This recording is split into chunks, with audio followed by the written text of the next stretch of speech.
Very good morning साथियों। तो आज हम डिस्कस करेंगे क्लास 10th का चैप्टर 1 मैथ और एक्सरसाइज 1.1 के लिए, और हम पढ़ रहे हैं आरडी शर्मा से। आपको हर तरीके के क्वेश्चन टच किए जाएंगे यहाँ पे। अगर आपने एक बार सारे क्वेश्चन बना लिए तो फिर 10th में क्या पूछना है एग्जाम में। ठीक है, तो शुरू करते हैं और डिटेल में अच्छे से पढ़ेंगे। हाँ, तो पहला क्वेश्चन हमने लिया है, use Euclid division algorithm to find the HCF of 210 and 55। तो सवाल है आपका कि यूज करके इक्विलाइट डिवीजन एल्गोरिथम को यूज करके आपको एचसीएफ फाइंड करना है 210 का और 55 का। ठीक, तो इसको समझने के लिए हम जरा बेसिक चीजों पे गौर कर लेते हैं। जब आप बचपन में डिवाइड करते थे, मान लिया बी में डिवाइड कर रहे हैं ए से और क्वाड्रेंट बचा क्यू और रिमाइंडर आया आर, तो आंसर कैसे चेक करते थे भाई? आंसर कैसे चेक होता था? यहां कर लो ए और यहां कर लो बी। ठीक है, फायदा है। कैसे आंसर चेक होता है? सबसे बड़ा ए बराबर में किसके भाई? इन दोनों का मल्टीप्लाई, तो बी इंटू क्वाड्रेंट, और जो रिमाइंडर बचता था क्या कर देते थे? प्लस। और यही है आपका एल्गोरिथम मेथड। ठीक है, lemma method, Euclid division method, algorithm method, जो कहना है कह लीजिए, यही है। क्या है? A equal to B into quadrant plus remainder. ठीक है, अच्छा, अब हमें यहाँ एचसीएफ बोला गया कि एचसीएफ फाइंड करिए। तो एचसीएफ जैसे आप बचपन में डिवीजन मेथड से करते थे, वही डिवीजन मेथड यहाँ अप्लाई करेंगे और फिर उसी को हम बनाएंगे इसके फॉर्म में। ठीक, तो चलिए डिवीजन मेथड से कैसे करते थे? 210 में बड़े वाले को अंदर और छोटे वाली वैल्यू बाहर। इसको क्या करते थे भाई? डिवाइड। तो डिवाइड करिए, कितनी बार टेबल जाएगा? 55 का अगर हम 4 टाइम लगाएंगे तो 220 हो जाएगा, तो 3 टाइम लेके जाते हैं। 3 टाइम में कितना आ गया? 5 3 जा 15 1 और 5 3 जा 15 1 16। माइनस कर दीजिए, 5 0 10 में से 6 गया 4। अब क्या होगा? अब ये बाहर आ गया और डिवाइड लगेगा किसमें? 55 में। ठीक है, फिर टेबल लगाइए, कितनी बार? 1 टाइम। कितना आया? 45। माइनस करने पर 0 और 1। अब ये गया अंदर, ये डिवाइड में जाएगा, इससे डिवाइड होगा। किसमें डिवाइड होगा? जिससे पहली बार किया था आपने, 45। लगाइए टेबल, कितनी बार? 4 टाइम। कितना आया? 40। माइनस करने पर 5। अंदर गया क्या? 10। 2 टाइम 10 कैंसिल आउट। तो भाई जहां पे 0 मिल जाए रिमाइंडर, यानी जिसका टेबल लगाने पे हमें रिमाइंडर 0 मिल जाता है, वही होता है आपका एचसीएफ। तो डिवीजन मेथड से एचसीएफ आपका क्या निकल गया? 5 निकल गया। अब इसी को हमें दिखाना है किसमें? एल्गोरिथम मेथड में। एल्गोरिथम मेथड में कैसे दिखाएंगे?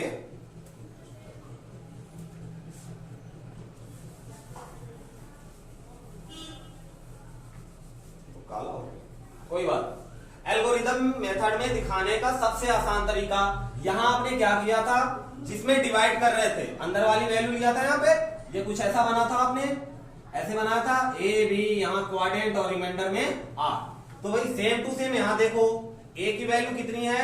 210, तो यहां लिख लिया 210। किसके इक्वल? बी के। बी कितना है आपका? 55। और टेबल कितने टाइम गया? क्वाड्रेंट कितना आया? 3 मल्टीप्लाई में 3। कुछ रिमाइंडर बचा क्या? यहां जो बचा वो रिमाइंडर है। कितना आ गया? 45। क्लियर है बात? सेम टू सेम जो आपने यहां पे किया है, यहां से वैल्यू उठा के इसमें पुट कर देंगे, तो ये बन जाएगा। ठीक है, अब आगे क्या आएगा? तो आगे आपने यहां पे क्या किया? 55 में डिवाइड किया। अभी आपने कितने में डिवाइड किया था? 210 में। तो 210 को इक्वल के पहले लिखा था। अब किस में डिवाइड कर रहे हैं? 55 में। तो 55 को लिख लेंगे पहले, और इक्वल में क्या आएगा भाई? कितने से डिवाइड किया? 45। कितनी टाइम टेबल गया? 1। और प्लस में रिमाइंडर कितना बचा है इसका? 10। रिमाइंडर बच गया 10। ये हो गया कंप्लीट लाइन। अब आगे क्या करेंगे? यहां तक हो गई हमारी बात। एग्जाम में दोनों मेथड करने हैं, इसको बगल में करके दिखाएंगे। ठीक है, इक्वेशन बनाएंगे। अब यहां से आपको क्या मिल गया, अब वापस डिवाइड करेंगे 10 का, किसमें 45 में। तो जिसमें डिवाइड करते हैं बड़ा नंबर होता है उसको इक्वल के पहले लिखते हैं। किसमें टेबल लगाया, किससे टेबल लगाया, 10 से। कितने टाइम गया, 4 टाइम। और रिमाइंडर में क्या आया भाई, रिमाइंडर में क्या बचा, 5। तो यहां लिख लिया कितना, 5। क्लियर है बात, काम हो गया। अब अगेन नीचे देखो क्या लिखा था, 10 में डिवाइड करना है 5 से, तो ये 10 आ गया यहां, और इसमें डिवाइड कर लिया कितने से, 5 से। और कितनी बार टेबल गया, 2 टाइम। रिमाइंडर क्या बचा, कुछ नहीं, 0। तो कितने से टेबल लगाने में 0 आया, 5 से। तो एचसीएफ क्या मिल गया इसका, 5। वहां भी आया है 5, आंसर सेम आएगा। मेथड भी यही है, बस इसको इस केस में दिखा देना। ये जो आपने डिवाइड बनाया है इसको इस केस में दिखा देंगे, ठीक है। और इसको और तरीके से समझ सकते हैं, जैसे ये पहली लाइन आपने लिख ली सेम टू सेम, और उसके बाद यहां पे जो बच रहा है इसे निकाल लो बाहर, और जो यहां रिमाइंडर है इसका इसमें लग जाएगा टेबल। जो आपका टेबल आपने लगाया उसको लिख लिया बाहर, जो आपका रिमाइंडर आया था वो उसका टेबल लग गया, ठीक है। वो बन रहा है ना, जो रिमाइंडर आया उसका टेबल लग गया। कब तक चलेगा यह प्रोसेस, जब तक 0 नहीं आ जाता। तो आप ऐसे भी याद कर सकते हो, याद नहीं करना है, दिमाग में सेट कर सकते हैं कि क्रॉस में जाता है, सारी वैल्यू क्रॉस में जाएगी। या सबसे आसान मेथड ये है कि आपको प्रोसेस आना चाहिए, और ये रही इसका प्रोसेस, ठीक है। तो आपने पहला क्वेश्चन देखा कि आपके पास 2 नंबर थे और इक्विलाइट डिवीजन मेथड से आपने एचसीएफ फाइंड किया, ठीक है। अब हमने यही सेम क्वेश्चन लेकिन 3 नंबर के लिए ले लिया है। तो 3 नंबर के लिए लिया है, उसमें कोई दिक्कत नहीं है, सेम प्रोसीजर लगेगा। आपको क्या करना है, पहले 2 नंबर ले लो। तो जैसे डिवाइड करते हैं डिवीजन मेथड, वही अप्लाई करेंगे। बड़ा वाला नंबर अंदर और छोटा वाला बाहर।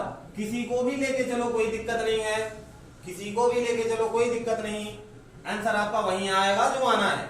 कितने टाइम टेबल गए भाई, 1 2 3, 3 टाइम में कितना आ जाएगा, 3 टाइम में 375। तो 2 टाइम ही ले जाते हैं, 2 टाइम में कितना आएगा भाई, 250।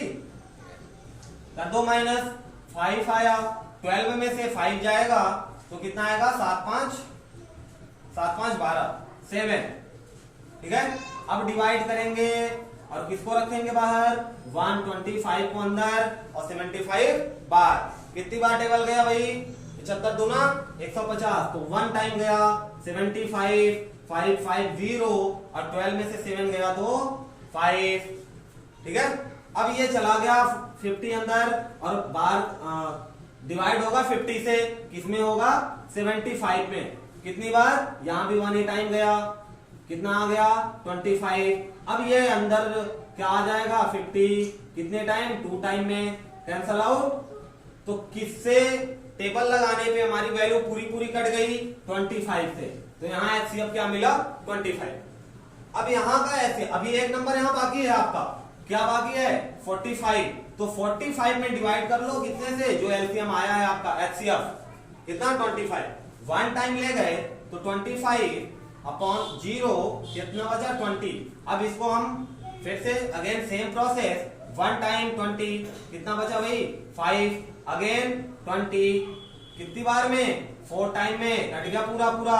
तो यहां से एचसीएफ क्या मिल गया, 5। अब इस एचसीएफ को भूल जाइए, नया एचसीएफ क्या है आपका, 5। तो आप कह सकते हैं कि तीनों नंबर का एचसीएफ कितना आएगा, 5 आएगा। अब जरा इसको हम एल्गोरिदम मेथड में देख लेते हैं। हमारा एल्गोरिदम मेथड क्या कहता है कि A इक्वल होगा PQ प्लस RK, ठीक है। अब यहाँ पे चलो पहले 2 वैल्यू को लेके चलते हैं, ये वाले जो हमने बनाए हैं, उसके बाद इनको ले लेंगे, 2 को लेके चलते हैं, ठीक है। अब यहाँ पे सबसे बड़ी वैल्यू क्या है, 325 इक्वल टू किसके, B की जगह क्या लिखेंगे आप, जितने से टेबल लगा रहे हैं, इनटू Q की जगह जितना क्वाड्रेंट आया है, अब प्लस रिमाइंडर कितना है, 75। अब जैसा कि हमने पिछले में देखा था, ये चलाएगा 125 इक्वल टू, और टेबल कितने से लगेगा, 75 से। कितनी बार गया, देखो सेम प्रोसेस है, कितनी बार गया 1 टाइम, और प्लस में रिमाइंडर कितना बचा है 50। अब क्या हुआ, ये आ जाएगा आगे, और टेबल लगेगा कितने से 50 से, कितनी बार लगेगा भाई एक बार, और रिमाइंडर में बच गया कितना 25। फिर से अगेन 50 आया यहाँ, इक्वल टू कितने का टेबल 25 का, कितनी बार 2 टाइम, और रिमाइंडर कितना 0। तो 0 रिमाइंडर किसके टेबल में आया 25 के टेबल में। तो इन दोनों नंबर का एचसीएफ कितना मिला 25, यहां भी आया हुआ है। क्लियर है बात। अब जरा इसका कंपेयर करा लेते हैं हम तीसरे वाले नंबर से।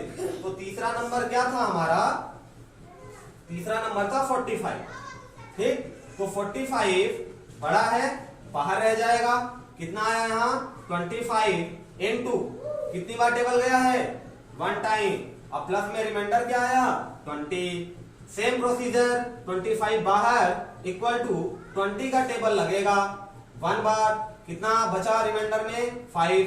अब सेम प्रोसीजर 20 इक्वल टू किसका टेबल रिमाइंडर का, कितनी बार 4, और प्लस में रिमाइंडर कितना बचा भाई 0। तो रिमाइंडर हमें 0 ले आना होता है, आ गया 0, कितने का टेबल लगाया तो आया 5 का। तो एचसीएफ हमारा क्या मिल गया 5। क्लियर है, देख लीजिए। क्वेश्चन नंबर 3 है हमारे पास, सेम जो हमने फर्स्ट और सेकंड बनाया सेम उसी तरह। Find the largest number of that will divide इतना इतना इतना लिविंग रिमाइंडर 7, 11 एंड 15 रिस्पेक्टिवली। आपसे प्रश्न किया गया कि वो बड़ा से बड़ा नंबर बताइए, लार्जेस्ट नंबर बताइए जिससे इन तीनों नंबर में डिवाइड करने पर शेष बचे क्रमशः 7, 11 और 15। यानी वो नंबर जिससे आप इसमें डिवाइड करो तो 7 बचे, इसमें करो डिवाइड तो 11 रिमाइंडर आ जाए, और इसमें करो तो 15 आ जाए। तो भाई क्वेश्चन में कोई दम नहीं है। अगर आपने 2 क्वेश्चन समझ लिए तो ये बिल्कुल बाएं हाथ का है, लेकिन पहला स्टेप आपको देखना है ये कि जो रिमाइंडर बच रहा है उसको हम निकाल दें। रिमाइंडर का मतलब क्या हुआ कि उतनी वैल्यू ज्यादा है। जैसे आपके 3, 9, 8 में रिमाइंडर कितना बचा है 7 रिमाइंडर है, यानी इतने में हम जिस नंबर से डिवाइड कर रहे हैं इतनी वैल्यू ज्यादा आ रही है। अगर इसको हम माइनस कर दें तो क्या हमारा ये पूरा नंबर जो बचेगा क्या बचेगा 931। क्या ये पूरा कटेगा, बिल्कुल कटेगा।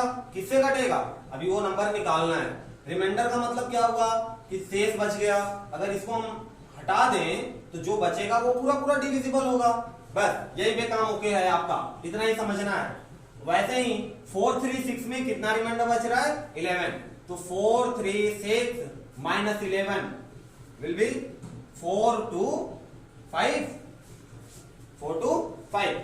अच्छा, और 5, 4, 2 में कितना रिमाइंडर बचा है 15। इसको कर लो माइनस, 12 में से 5 गया तो 7 बचा, 3 में से 1 गया 2, और 5 का 5। तो भाई आपके पास 3 नंबर मिल गए, 3 नंबर मिल गए। अच्छा, ये माइनस हमने क्यों किया, क्योंकि हम वो नंबर निकाल रहे हैं जो पूरा डिविजिबल हो जाए। ठीक है, अब दूसरी बात ये देखना है कि यहाँ क्या लिखा है लार्जेस्ट। जहां भी लार्जेस्ट या मैक्सिमम होगा, जहां भी लार्जेस्ट या मैक्सिमम या ग्रेटर वैल्यू पूछेगा वहां हम एचसीएफ निकालते हैं, और जहां भी स्मॉलेस्ट वैल्यू पूछता है वहां हम क्या निकालते हैं एलसीएम निकालते हैं। ठीक है, तो हमें क्या करना है भाई, इन तीनों नंबरों का एचसीएफ निकालना है, और एचसीएफ निकालने का तरीका आपको यहाँ पे एल्गोरिदम का ही यूज करना है। ठीक है, 10th क्लास में कोई आपका डिवीजन मेथड या फैक्टराइजेशन मेथड जब तक नहीं लिखा रहेगा आपको यूज नहीं करना, सिर्फ और सिर्फ एल्गोरिदम। तो जैसे हमने सेकेंड क्वेश्चन बनाया था 3 नंबर वाले, सेम टू सेम वैसे ही बनेंगे। तो शुरू करते हैं। मान लो हमने ये नंबर पकड़ लिया 5 to 7, और इसको डिवाइड कर रहे हैं हम किससे 4 to 5 से। तो कितनी बार गया 1 बार, 4 to 5 माइनस कर लिया, आया 2, 0, 1। अब ये गया अंदर, और बात किसमें डिवाइड लगेगा 425 में। तो 4, 1 का टेबल 102, अगर 4 टाइम करो 4 टाइम में कितना आ जाएगा भाई 408, माइनस कर लो 5, 8, 15 में से 8 गया 7, बचा 1 में से 0 गया 1, ये तो अंदर ही रह गया, 0 आ गया ये। अब अंदर कौन सी वैल्यू मिल गई? 102 की। अच्छा भाई लगाओ 17 का टेबल। 17 51 17 68 17 85 17 छक्का 102, 6 से 42 2 4 6 कम 6 4 10। हाँ कट गया पूरा पूरा। कितने से कटा? 17 से। तो इसके लिए तो 17 बन गया, इन दोनों के लिए HCF क्या आया? 17। लेकिन अभी हमारे पास एक नंबर और बचा है तो उसके लिए भी कर लेते हैं। 391 में हम डिवाइड करेंगे जो हमारा HCF आया है। पिछले क्वेश्चन में यही किया, कर लीजिए आराम से, काम हो जाएगा। 17 दूना 34, 2 बार जाएगा 34। कितना है भाई? 5, ये 0 हो गया और ये उतर के आया 1। कितनी बार? 17 3 जा 51, कट गया क्या पूरा पूरा? बहुत अच्छे। तो यानी आपका HCF क्या मिल गया? 17 मिल गया। ठीक, अब हमें दिखाना है एल्गोरिथम मेथड में। तो एल्गोरिथम में हम क्या करते हैं कि A equal to b q plus r के फॉर्म में दिखाते हैं। चलिए पहले इसको दिखाते हैं। तो आपका यहाँ पे ये क्या है? जो बड़ी वैल्यू है 5 2 7 और हमने इसको डिवाइड कर दिया कितने से? 4 2 5 से। और रिमाइंडर कितना आया था भाई? टेबल 1 टाइम गया था क्वाड्रेंट, और रिमाइंडर कितना आया? 102। तो प्लस में 102। अब क्या करेंगे? जिससे टेबल लगाया था अब उसमें टेबल लगाएंगे। तो ये 4 2 5 आ गया अंदर। 4 2 5 कितने से टेबल? 102। कितने टाइम गया? 4 टाइम। और रिमाइंडर कितना बच गया? 17 बचा गया। ठीक है, फिर से सेम प्रोसेस। अब क्या करेंगे? अब अंदर कौन गया? 102। ये चलाएगा क्रॉस में, ऐसे ही चलता है। टेबल कितने से? 17 से। कितनी बार में? 6 बार में। पूरा पूरा कट गया, यानी रिमाइंडर क्या गया? 0। तो यहां से HCF क्या मिला आपका? 17। लेकिन अभी हमारा क्वेश्चन कंप्लीट नहीं हुआ है, क्योंकि हमारे पास कितनी वैल्यू है? 3 वैल्यू। ठीक है, तो तीसरी वैल्यू उठा लो। तीसरी वैल्यू क्या है आपकी? 391। और ये किससे टेबल लग रहा है भाई? कितना एलसीएम आया है? 17। 17 से लगाया ना टेबल आपने, तो 17 से टेबल लगाया। कितनी बार गया? 23 टाइम। 23 टाइम गया 23। और प्लस में रिमाइंडर क्या आ गया? 0। तो भाई किसके टेबल लगाने पे रिमाइंडर 0 आया? 17 के टेबल लगाने पे 0 आ गया। तो इन तीनों नंबरों का HCF क्या मिल गया आपको? 17। आंसर क्या हुआ? आप कहेंगे कि 17 वो मैक्सिमम या लार्जेस्ट नंबर है जिससे अगर हम इन तीनों में डिवाइड करेंगे तो ये रिमाइंडर बच जाएंगे। क्लियर है बात? सबसे बड़ा नंबर 17 है, जिसे हम तीनों को भाग देंगे तो हमारा शेषफल कितना बचेगा? इतना बचेगा। अगर आपको चेक करना है तो डिवाइड करके आंसर चेक कर सकते हैं। क्लियर है? तो भाई सेम सीरीज का सेम क्वेश्चन, बस थोड़ा सा कॉन्सेप्ट अलग है, लेकिन सारा प्रोसेस वही है। ठीक है, बस आपको क्वेश्चन के लैंग्वेज को समझना है। आपसे बोला गया कि अगर HCF ऑफ इतना इतना को अगर हम इस फॉर्म में लिख रहे हैं, 200 इंटू 5 प्लस 55 y के फॉर्म में लिख रहे हैं, तो बताइए y की वैल्यू कितनी होगी? भाई बिल्कुल आसान क्वेश्चन, आपको पहले इसका लैंग्वेज समझना है। इन्होंने आपसे कह दिया कि यदि HCF इतने का हम एक्सपेंड करें कि इतना आए, तो बताओ y की वैल्यू क्या होगी? तो भाई अगर ये ध्यान से देखो तो ये है क्या आपका? ये फॉर्म है किसका? A equal to b q plus r का, प्लस आर। ये हो गया रिमाइंडर, ये हो गया क्वाड्रेंट, और ये हो गई किसकी वैल्यू? b की वैल्यू। a के बराबर में क्या होगा? ये निकालना है भाई। ये हम क्यों निकालते हैं? HCF के लिए। तो सबसे पहला काम करिए कि जो दिया हुआ है उसका HCF निकाल लीजिए अकॉर्डिंग बाय एल्गोरिथम मेथड। तो एल्गोरिथम मेथड यही है आपका। तो HCF निकालिए जरा इसका। 210 हो गया बाहर। आई होप ये प्रैक्टिस हो चुकी होगी, लेकिन डिवाइड जरूर करके दिखाएंगे। डिवाइड पेपर में आपको करके ही दिखाना है। 55 कितनी बार? 3 बार, 4 बार, 3 बार। ठीक है, 3 बार में आपने किया तो 5 15 का 5 1 5 1 15 16 5। अब बचा 10 में से एक दे दिया 0 में नहीं जाएगा, एक हासिल लिया, 10, 10 में से 6 गया 4। अब ये आ गया अंदर कौन 55, वन टाइम टेबल 45, बचा कितना 10, ये अंदर 45 कितने टाइम 4 टाइम 45 10 2 टाइम कट गया, तो यहां से एचसीएफ क्या मिल गया भाई 5, एचसीएफ क्या मिला 5। तो इसको करके छोड़ नहीं देंगे, हमको ये मेथड दिखाना ही पड़ेगा। अभी ये 4 नंबर का सवाल है, क्या लिखेंगे इसके बराबर 55 का टेबल लगाया कितनी बार 3 टाइम और रिमाइंडर कितना बचा 45। अब क्या करोगे भाई 55 बाहर ले लिया, इक्वल में किसका टेबल 45 का कितने टाइम 1 टाइम, और रिमाइंडर में कितना बचा है 10, रिमाइंडर में कितना बचा 10, ठीक है। अब फिर सेम प्रोसेस 45 इक्वल टू किसका टेबल लगाएंगे जो रिमाइंडर है 10, कितने टाइम गया है 4 टाइम, और प्लस में कितना रिमाइंडर बचा 5। अब आ जाओ फिर से भाई 10 का 10 बाहर इक्वल टू किसका टेबल 5 का, कितनी बार गया है 2 बार, और रिमाइंडर 0। तो भाई 0 किसके बराबर कब आया जब आपने किसका टेबल लगाया 5 का, तो यहां से HCF क्या मिल गया 5 मिल गया, HCF कितना मिल गया 5। अब शुरू होता है यहां से इसका सॉल्यूशन। अच्छा ये किसका फंक्शन है, ये A का है, और यहां से हम निकालते क्या है HCF, ये क्या बोला गया है फॉर्म है HCF का, इनके HCF का ये फॉर्म है बाय एल्गोरिथम मेथड, ठीक है।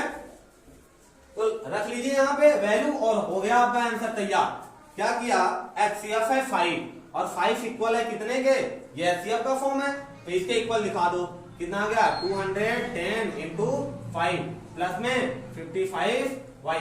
भाई आपको y की वैल्यू निकालनी है तो y एक तरफ रखो, अब बिना y वाले एक तरफ, बिना y वाले एक तरफ करेंगे तो 5, अच्छा ये मल्टीप्लाई में माइनस बन जाएगा क्योंकि है प्लस में, इक्वल के इधर आया तो बन गया माइनस, कितना कर लो मल्टीप्लाई, 5 0 का 0, 5 1 जा 5, 5 2 जा 10, ठीक है, और इक्वल टू किसके बराबर 55y के। माइनस किया अगर तो माइनस में आंसर आ रहा है हमारा, देखिए माइनस 10 45 आया 5 माइनस करने पर, 5 प्लस में और ये माइनस में, माइनस वाली वैल्यू ज्यादा तो माइनस का साइन लग गया, इक्वल टू किसके 55y के। अगर हम यहां से कहें कि y बराबर क्या होगा तो मल्टीप्लाई है, इक्वल के दूसरी तरफ किसमें चला आएगा डिवाइड में, ठीक है।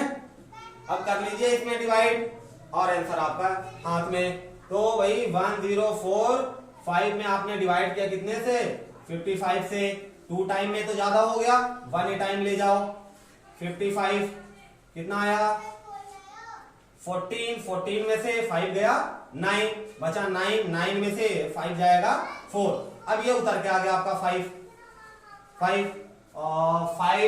का अगर हम 9 8 8 पंचे 40, 9 5 9 45, 9 बार जा रहा है भाई, देख लो 9 5 जा 45, तो 5 5 जा 45 का 4 और 45, 9 5 जा 45 और 4 49, पूरा पूरा कट गया क्या, कितने से कटा, कितनी बार में कटा 19 में। तो आप लिख सकते हैं यहां से y इक्वल टू माइनस लगा है, डिवाइड करने पे आया कितना 90, ये रहा आपका आंसर। क्वेश्चन में कोई दम नहीं, अगर आपको ये प्रोसेस पता है तो, कि इनका पहले हम according to algorithm method HCF find करेंगे, फिर इस वैल्यू को इसके HCF के इक्वल दिखा के इधर उधर भेज लेंगे। क्लियर है बात।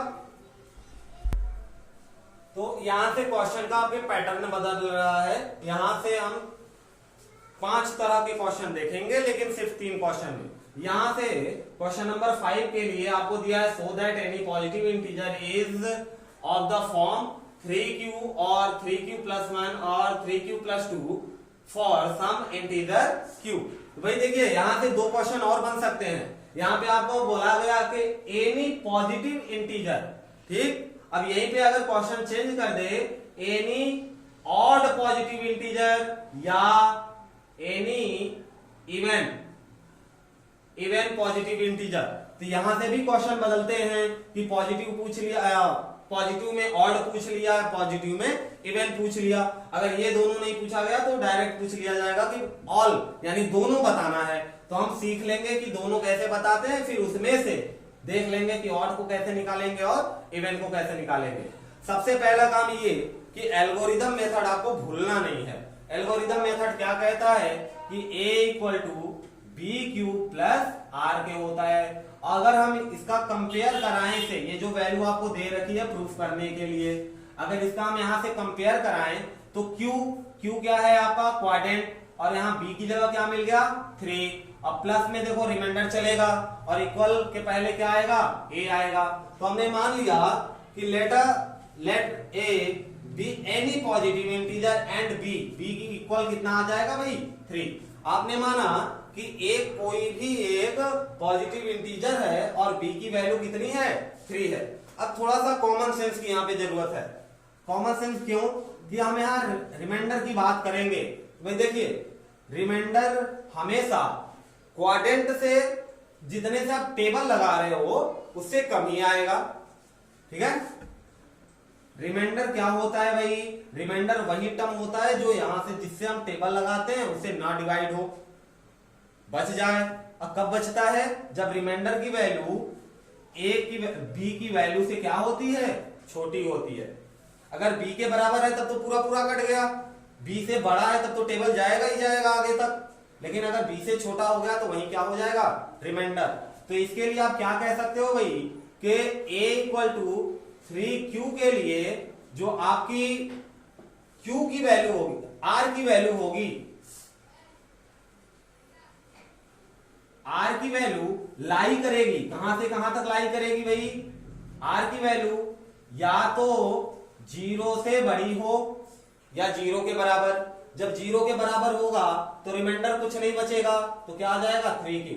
ये जो 3q आया है प्लस में 0 है, ठीक है, यानी प्लस में 0 का मतलब क्या हुआ रिमाइंडर है ही नहीं, तो इन्होंने 0 नहीं लिखा डायरेक्ट 3q लिख दिया। r कहां तक रहेगा 3 से कम रहेगा, जितने का टेबल लगाएंगे उससे कम लेंगे। मान लो यार 3 की जगह 4 होता तो r की वैल्यू कहां तक जाती 4 तक जाती, 4 से कम, 4 पे तो पूरा पूरा कट जाएगा। तो जो भी यहाँ पे वैल्यू दिया रहेगा b के जगह पे, b की जो भी वैल्यू रहेगी उससे एक कम होगी r की वैल्यू। तो यहां से अगर आप ध्यान से देखो तो r की कितनी वैल्यू मिल रही है, r बराबर आप रख सकते हो या तो 0 या तो 1 या तो 2, 3 नहीं रखेंगे, 3 रख देंगे तो 3 से डिवाइड होके वापस क्या मिल जाएगा 0। तो यहाँ पे कुल कितने कंडीशन बन रहे हैं 3 कंडीशन। अब इन्हीं 3 कंडीशन को लेके हम चलेंगे और हमारा काम हो जाएगा। तो चलिए भाई आपके पास फंक्शन है a equal to b q plus r, b q plus r को क्या लिखोगे 3q plus are, 3q plus are. अब आपने यहाँ पे r की जगह क्या पुट कर दिया 0, तो आपको फंक्शन क्या मिलेगा a इक्वल टू 3q मिलेगा क्या, ठीक है। ये हो गया आपका केस नंबर 1, इसको ऐसे लिख लेना केस फर्स्ट या स्टेप फर्स्ट। अगर हम केस सेकेंड की बात करें तो हमें a equal to 3q plus r में किसे लेना है, r के बराबर कितने लेना है भाई, हमने 0 रख लिया यहाँ पे, अब क्या रखेंगे 1 रखेंगे, तो आपको वैल्यू क्या मिल जाएगा a equal to 3q plus 1। और अगर तीसरे केस की बात करें केस नंबर 3, तो same procedure a equal to 3q plus r में r की वैल्यू कितनी पुट कर दो 2। देखो भाई जितना b की वैल्यू रहेगी उससे एक कम ही r लेंगे, ये बात माइंड में सेट कर लीजिए। बाकी इस क्वेश्चन में और कुछ नहीं है समझने लायक, ठीक है, बिल्कुल आसान सा। अब इसकी वैल्यू उठा के वापस से रख दो, इस इक्वेशन में काम हो गया, इसमें रख दो वापस, तो a बराबर क्या मिल गया 3q प्लस 2। और ये सारे क्या हैं पॉजिटिव इंटीजर, ये सारे तीनों मिल गए ना वैल्यू पॉजिटिव इंटीजर, लगातार आ रहे एक के बाद एक। तो जो हमसे पूछा गया था 3q plus 1 3q plus 2 proof करना था, तो लो हमने भाई प्रूफ कर दिया। अब क्वेश्चन थोड़ा सा बदल गया, क्वेश्चन ने कह दिया कि आप बता दीजिए कि ऑड इंटीजर है, और ऑड इंटीजर के लिए देगा तो यहाँ पे ये वाली वैल्यू नहीं रहेगी, ऑड वाली वैल्यू रहेगी। तो ऑड वाली वैल्यू यहाँ पे आपको सिर्फ एक ही मिलेगी। भाई देखो रिमाइंडर नहीं बचा, 0 है तो ये ऑड नहीं है, क्या है इवन है। जहां रिमाइंडर 0 वहां पे इवन नंबर। अगर पहला इवन है तो दूसरा ऑड, और दूसरा ऑड है तो तीसरा इवन। इवन ऑड अल्टरनेट चलते हैं। अगर आपका क्वेश्चन पूछ लिया गया कि ऑड इंटीजर बताइए, तो ऑड इंटीजर आप ऐसे ही निकाल लेना, सेम इतना ही निकालना पड़ेगा, और आप लिख देंगे लास्ट में कि ऑड इंटीजर क्या आ जाएगा भाई। ऑड इंटीजर के लिए सिर्फ एक ही वैल्यू मिली, कितनी, 3q + 1। कहां से, यहां से, केस नंबर 2 से। अगर आपसे इवन इंटीजर पूछ लिया गया तो इवन का क्या मिलेगा, इवन क्या क्या आया है आपका, ये देखो इवन में है, ये देखो इवन में है, तो मिल गई वैल्यू 3q + 0, तो +0 नहीं लिखेंगे, same to same, a = 3q, ये मिल गया आपका इवन में। और दूसरा क्या मिला, 3q + 2। भाई पहला इवन तो दूसरा ऑड और तीसरा इवन, पहला इवन दूसरा ऑड तीसरा इवन, ठीक है। अब इसके बाद सेम इसी पे 2 क्वेश्चन और बनेंगे, एक स्क्वायर का और एक क्यूब वाला, तो इसको अगली बार देखेंगे। आज के लिए बस इतना है।